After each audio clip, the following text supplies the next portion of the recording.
என் பேர் சிரஞ்சீவி. நான் வந்து கோயம்புத்தூர் வெரண்டா ரேஸில் வந்து ஸ்டூடெண்ட்டாக இருந்தேன். இப்போது 2022 ஜாயின் பண்ணேன். ஸோ இப்போது 2024 சிஜிஎல்லில் போஸ்டிங் கிளியர் பண்ணியிருக்கேன். என்ன போஸ்ட்னா டிவிஷனல் அக்கௌண்டன்ட் கிளியர் பண்ணியிருக்கேன். ஓகேவா. ஸோ நான் இனிஷியலாக ஸ்டார்ட் பண்ணது வந்து 2022 செப்டம்பரில் ஜாயின் பண்ணேன். வெரண்டா ரேஸில், கோயம்புத்தூர் வெரண்டா ரேஸில் ஜாயின் பண்ணேன். ஸோ ஜாயின் பண்ணும்போது எனக்கு எக்ஸாம் பற்றி எந்த ஒரு நாலேஜுமே இல்லை. ஜாயின் பண்ணுறப்போ சும்மா ஒரு கவர்மெண்ட் ஜாப்னு ஒரு அவேர்னஸ் மட்டும் தான் இருந்துச்சே தவிர எஸ்எஸ்சி பற்றி ஃபுல்லாக தெரியாது. ஸோ வந்தோடனே மென்டர்ஸ் கிட்ட கேட்டு தெரிஞ்சுக்கிட்டேன். ஸோ யாராவது சங்கீத் அண்ணா, கார்த்திக் சார், இந்த மாதிரி எல்லார்கிட்டையும் கேட்டு தெரிஞ்சுக்கிட்டேன். என்னென்ன எப்படி படிக்கணும் அப்படின்னு ஒரு ஐடியாவே இல்லாதனால கேட்டு தெரிஞ்சுக்கிட்டேன். எனக்கு நல்லா ஹெல்ப் பண்ணாங்க அவங்க. ஸோ கேட்டதுக்கப்புறம் சிலபஸ் எல்லாம் வந்து இப்படி இப்படி கவர் பண்ணுங்க, கிளாஸ் அட்டன் பண்ணுங்க. ஸோ கிளாஸில் போகிறத வந்து சர்க்கிளில் யூஸ் பண்ணிக்கோங்க மென்டர்ஸ் அப்படின்னு என்னை வந்து கைட் பண்ணாங்க ஒவ்வொரு டைமும். ஸோ நான் அவங்க சொன்ன மாதிரி கரெக்டாக வந்து சர்க்கிள் அட்டன் பண்ணேன். ஒரு கிளாஸ் விடாமல் போயிட்டு இருந்தேன். ஸோ பேசிக் கான்ஸ் முடிஞ்சதுக்கு அப்புறம் வந்து எனக்கு ஒரு மாதிரி வேகாக இருந்துச்சு. சரி, ஓகே, நம்ம பேசிக் முடிச்சிருக்கோம், இருந்தாலும் ப்ராக்டிஸ் பண்ணாமல் எனக்கு எந்த கொஸ்டினுமே சால்வ் பண்ண முடியலையே, ரொம்ப டைம் எடுக்குதுன்னு சொல்லிட்டு ரொம்ப ஒரு மாதிரி டவுனாக ஃபீல் பண்ணேன். அப்போ என்னை வந்து தனியாக பிக் பண்ணி சரி, ஓகே, சர்க்கிளை வந்து நல்லா சால்வ் பண்ணுறேன் அப்படின்னு சொல்லிட்டு என்னை வந்து மென்டர்ஸ் சூஸ் பண்ணி, சரி, ஓகே, நீ வந்து இப்படி ஃபாலோ பண்ணு, இந்த மாதிரி சால்வ் பண்ணு, ஈஸியாக வரும் அப்படின்னு சொல்லிட்டு என்னை கைட் பண்ணாங்க ஒவ்வொரு டைமும். ஸோ எனக்கு அப்போ வந்து ரொம்ப யூஸாக இருந்துச்சு மென்டர்ஸ் கைட் பண்ணும்போது. அதுக்கப்புறம் என்ன ஆச்சுன்னா, கொஞ்ச நாள் போச்சு. 2022 சிஜிஎல் வந்துச்சு. நான் செப்டம்பர் ஜாயின் பண்ணேன். டிசம்பர்லேயே வந்து 2022 சிஜிஎல் வந்துருச்சு. ஒரு 3 months கேப் தான் எனக்கு இருந்துச்சு. ஸோ போய் அட்டன் கொடுக்கும்போது ஒரு லாஸ்ட் ஸ்கோர் நல்லா இருந்துச்சு, டீசெண்டாக. அப்போ மென்டர்ஸில் என்ன சொன்னாங்கன்னா, ஓகே, நார்மலைசேஷன் ஃபேக்டர் இருக்குது, அது நார்மலைஸ் ஆகும்போது உங்களுக்கு வந்து கிடச்சிரும் அப்படிங்கிற மாதிரி எனக்கு வந்து மோட்டிவேட் பண்ணாங்க. ஆனால் கிளியர் ஆகலை. நான் வந்து ரிசல்ட் வரக்கு முன்னே வந்து ப்ரிப்பேர் ஆக ஸ்டார்ட் பண்ணிட்டேன் டயர் 2க்குன்ட்டு. ஸோ அந்த டைமில் வந்து எனக்கு கிடைக்காதப்போ ரொம்ப டவுனாக ஃபீல் பண்ணேன். அப்பவும் என்னை வந்து மென்டர்ஸ் சப்போர்ட் பண்ணாங்க. சங்கீத் சார்லாம் வந்து எனக்கு ரொம்ப சப்போர்ட் பண்ணாங்க பர்சனலாக. இல்லை சார், உங்களுக்கு வந்து எபிலிட்டி இருக்குது, இந்த டைமே கிடைக்கலையா, நெக்ஸ்ட் அட்டெம்ப்ட் இருக்குல்ல, உங்களுக்குன்னு ஏஜ் இருக்குல்ல அப்படின்னு சொல்லிட்டு என்னை வந்து மோட்டிவேட் பண்ண ஆரம்பித்தார் அவர். ஸோ தனியாக படிக்கும்போது ஏதாவது சம் டவுட் இருக்குன்னா பர்சனலாக மென்டர்ஸ்க்கு அனுப்பி கேட்கறது, அந்த மாதிரிலாம் ஹெல்ப் பண்ணாங்க. நான் வந்து கேட்டேன், ஹெல்ப் பண்ணாங்க எனக்கு. ஸோ கொஞ்சம் 2023 வரும்போது சிஜிஎல், சிஹெச்எஸ்எல், சிபிஓ இந்த மாதிரி கொஞ்சம் மெயினாக இருக்க எக்ஸாம்ஸில் டயர் 1 கிளியர் ஆச்சு. ஆனால் டயர் 2 கொஸ்டின்ஸ்லாம் பார்த்தோன்னா கொஞ்சம் டஃபாக இருக்கும்ல, அது எனக்கு ப்ராக்டிஸ் பண்ணுறதுக்கு கொஞ்சம் கஷ்டமாக இருந்துச்சு. அப்போ வந்து மென்டர்ஸ் கிட்ட தான் போய் நின்னேன். சார், எனக்கு இந்த மாதிரி இதாக இருக்குது, சால்வ் பண்ண முடியல, டைமுக்குள்ளே சால்வ் பண்ண முடியல, மார்க் டெஸ்ட்டில் சால்வ் பண்ண முடிய மாட்டேங்குது அப்படின்னு சொல்லிட்டு அவங்க நிற்க போது அவங்க தனியாக வந்து மெட்டீரியல் கொடுக்க ஆரம்பிச்சாங்க. சரி, ஓகே சார், நீங்கள் இந்த மெட்டீரியல் இப்போ சால்வ் பண்ணுங்க, இந்த மெட்டீரியலில் இந்த கொஸ்டின் மட்டும் நீங்கள் 2-3 டைம் சால்வ் பண்ணுங்க, ஒரு கொஸ்டின் நல்லா அனலைஸ் பண்ணுங்க அப்படின்னு எனக்கு கைட் பண்ணாங்க.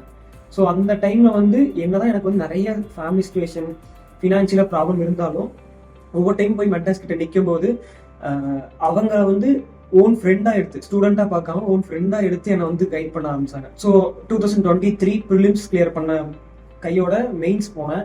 மெயின்ஸில் எதுவுமே கிளியர் ஆகலை. ஆனால் அப்பவும் என்ன பண்ணாங்கன்னா, சார், போன வருஷம் உங்களுக்கு ப்ரிலிம்ஸ் கிளியர் ஆகலை, இந்த டைம் ப்ரிலிம்ஸ் கிளியர் ஆகிருக்கு, அப்போ வந்து நெக்ஸ்ட் வந்து அட்டெம்ப்ட்ல கன்ஃபார்ம் கிளியர் ஆகலாம் அப்படின்னு வந்து கைட் பண்ணாங்க. ஸோ சரி, ஓகே, ஒரு மோட்டிவேஷனோட ஸ்டார்ட் பண்ணலாம், 2024க்கு எல்லா எக்ஸாம்ஸ்க்கும் ப்ரிப்பேர் பண்ணலாம்னு சொல்லிட்டு பண்ணிட்டு இருந்தேன். அப்போ வந்து ஃபேமிலியில் ஒரு பெரிய செட்பேக் வந்துச்சு. இதுக்கப்புறம் படிக்கவே முடியாது அப்படிங்கிற ஒரு சுச்சுவேஷன் வந்துச்சு. அந்த டைம்ல ப்ரிலிம்ஸ் வந்து அங்கே போய் இருந்து படிக்கிற மாதிரி சுச்சுவேஷன் வந்துச்சு. வீட்டில் போய் இருந்து படிக்கிற மாதிரி, இன்ஸ்டியூட்டே வர முடியாது அப்படிங்கிற சுச்சுவேஷன் வந்துச்சு. மென்டர்ஸ் கிட்ட சொல்லும் போது, ஓகே, நீங்கள் போய் இருந்து படிங்க, உங்களுக்கு என்னென்ன சோர்ஸ் வேணும் அப்படின்னு சொல்லிட்டு என்கிட்ட கேட்டாங்க. நானும் கொஞ்சம் தயங்கினேன். என்னை தயங்கின பார்த்தோன்னே அவங்க சொன்னாங்க, சார், நீங்கள் ஸ்டூடெண்ட் மென்டர் அந்த கேப்பை மாற்றி ஃப்ரெண்டுங்கிற ஒரு ஆஸ்பெக்டில் வாங்க.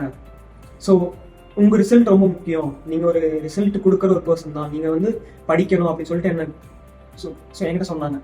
ஸோ அந்த டைமில் வந்து எனக்கு இருக்க நீட் எல்லாமே சொன்னேன். சரி, எல்லாரும் என்ன பண்ணுவாங்க, சரி நீட் இருக்கு, ஓகே அப்படின்னு சொல்லி விட்டுருவாங்க. ஆனால் அவங்க என்னன்னா பர்சனல் கேர் எடுத்து என்னென்ன கொடுத்தா இவன் வந்து படிப்பான், ஸோ நம்ம பெஸ்ட்டு கொடுக்கணும்னு சொல்லிட்டு என்ன மென்டர்ஸ் நிறைய பேர், Karthik sir, Gowri sir, Dinakar sir எல்லாமே நான் வந்து ஹெல்ப் பண்ணாங்க. ஓகே. ஸோ அதுக்கப்புறம் வீட்டிலேருந்து படித்து ப்ரிலிம்ஸ் கிளியர் பண்ணேன். ப்ரிலிம்ஸ் கிளியர் பண்ண கையோட பார்த்தோன்னா எனக்கு வீட்டிலேருந்து படிக்க முடியல, கன்சிஸ்டண்டாக படிக்க முடியல டயர் 2க்கு. ஸோ ஒரு 4 மாதம் ப்ரிலிம்ஸ் முடிச்சதுக்கப்புறம் 4 மாதம் மெயின்ஸுக்கு இங்கே வந்து படிக்கணும் ஒரு கட்டாயம். ஆனால் இங்கே வந்து படிக்கணும், எனக்கு ஃபினான்ஷியலாக ரொம்ப வீக்காக இருந்தேன்.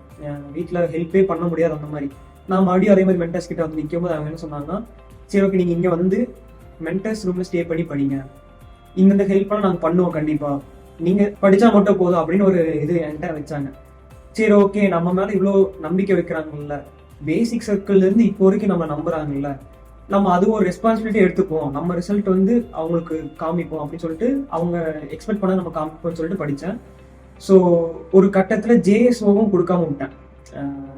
ஜேஎஸ்ஓ கட் ஆஃப் கிளியர் ஆச்சு, ஆனால் ஜேஎஸ்ஓ வந்து ஆப்ஷன் கொடுக்காம விட்டேன் அப்ளை பண்ணும்போது. ஸோ அந்த டைமில் ஒரு 2 நாள் என்னால் சுத்தமாக படிக்க முடியல. ஒரு கிட்டத்தட்ட ஒரு 2 நாளுக்கு அப்புறம் ஒரு 11 மணி போல் வந்து நைட்டு 11 மணி போல் கார்த்திக் சார் கூப்பிட்டேன். சார் இந்த மாதிரி எனக்கு படிக்கவே முடியலை, ஜேஎஸ்ஓ இருந்துச்சுன்னா கூட நான் வந்து இதில் கிடைக்கினாலும் அந்த இதில் போயிடுவேன் அப்படின்னு சொல்லி அவர்கிட்ட புலம்பிட்டு இருந்தேன்.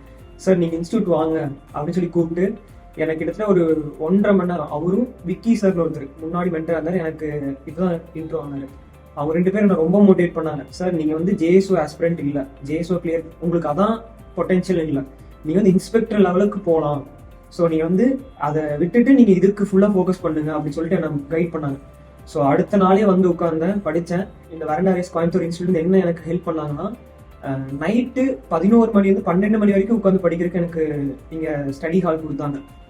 ஷட்டர் க்ளோஸ் பண்ணி உள்ளே இருந்து படிக்கிறதுக்கு, நீங்கள் ஒரு ஸ்டூடெண்ட், நல்லா படிக்கிற ஸ்டூடெண்ட், உனக்கு இந்த ஹெல்ப்பெல்லாம் நாங்கள் பண்ணுவோம் கண்டிப்பாக அப்படின்னு சொல்லிட்டு அவுட் ஆஃப் தி பாக்ஸ் எனக்கு வந்து ஹெல்ப் பண்ண ஆரம்பிச்சாங்க. ஸோ அதெல்லாம் எனக்கு ரொம்ப மோட்டிவேட்டாக இருந்துச்சு. என்னோட ரிசல்ட் வந்து அவங்க ரிசல்ட்டாக பார்த்து ஹெல்ப் பண்ணுறாங்கல்ல, அப்போ நம்ம வந்து கண்டிப்பாக இது பண்ணணும்னு சொல்லிட்டு இந்த மெயின்ஸ் நல்லா படித்தேன். ஸோ மெயின்ஸ் போய் அட்டன் பண்ணிட்டு வந்த உடனே அந்த எக்ஸாம் முடிச்சுட்டு வெளியே வரும்போதே எனக்கு வந்து தெரிஞ்சிருச்சு நான் கண்டிப்பாக ஒரு போஸ்டிங் இந்த டைம் அடிப்பேன் அப்படின்னு சொல்லிட்டு. ஸோ ஆன்சர்க்கு ஒரு 2 நாளே விட்டான். அது பார்த்தோன்னே வந்து ஓகே இன்ஸ்பெக்டர் போஸ்ட் கன்ஃபார்ம் இருக்குது அப்படின்னு நம்பிக்கை இருந்துச்சு.